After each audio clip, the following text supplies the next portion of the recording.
আসসালামু আলাইকুম ওয়া রাহমাতুল্লাহ। সবাইকে পবিত্র ঈদুল আজহার শুভেচ্ছা, ঈদ মোবারক।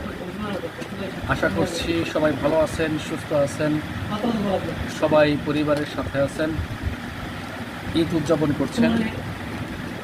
এই পবিত্র ঈদুল আজহার মহিমা আমরা সবাই জানি, মাহাত্ম্য আমরা সবাই জানি। আমরা চেষ্টা করব আমাদের যে কুরবানি, এটা যেন আমাদের আত্মীয় স্বজন, নিকট আত্মীয় এবং আমাদের যে পাড়া প্রতিবেশী আছে তাদেরকে নিয়ে একসাথে ঈদ উদযাপন করতে পারি।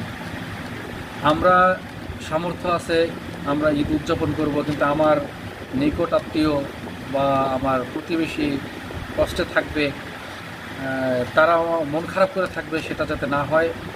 সবাইকে নিয়ে মিলেমিশে আমরা ঈদ উদযাপন করব, এটাই প্রত্যাশা। সবাই সবার জন্য দোয়া করবেন, মুসলিম উম্মার জন্য দোয়া করবেন। আল্লাহ যাতে আমাদের সবাইকে সুস্থ এবং সুন্দর রাখেন এবং রাসূল সাল্লাল্লাহু আলাইহি সাল্লামের দেখানো পথ অনুযায়ী আমরা চলতে পারি। এভাবে আমাদের জন্য সবাই সবার জন্য দোয়া করবেন। আবারও সবাইকে পবিত্র ঈদুল আজহার শুভেচ্ছা, ঈদ মোবারক। আসসালামু আলাইকুম ওয়া রাহমাতুল্লাহি ওয়া বারাকাতুহু।